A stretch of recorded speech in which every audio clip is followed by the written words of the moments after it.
Hello, my name is Amr Yasser. I'm from MSA University, Faculty of Biotechnology, and today I'm going to be presenting edible vaccine. So what is edible vaccine? It's simply when a food comes out saying, eat me to have better immunity. Okay, so there's a question we have to ask. Is it a new thing or an old thing? Some people might think it's a new technique that has been found recently, but others might think it's an old technique that has been used for many years ago. But the shocking news today is it's an old technique that has been used for more than 1400 years ago. And the proof of this is the Sahabi Khalid ibn al-Walid. He was offered a bottle of poison to drink it. And after he drank it, he didn't die.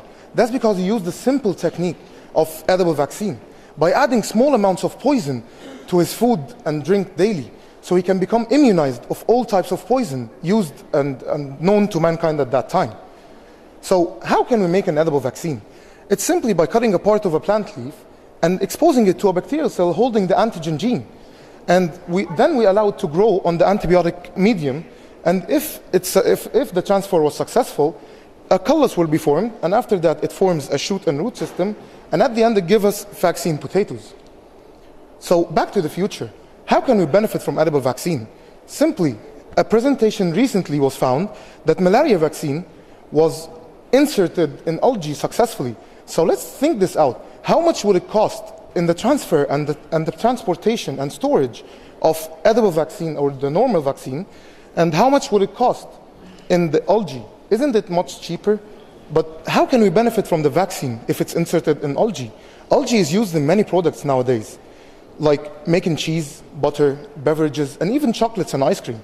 So imagine if you have a dessert like this that contains all the immunization your body needs. These are 6 different types that is presented in the market nowadays of edible vaccines. But the real question we have to ask ourselves is this: who will win the final battle? Is it going to be the syringes, or is it going to be the food? Putting in mind the risk of infection that comes from needles, and also putting in mind that we have to save other people's life, even at poor countries.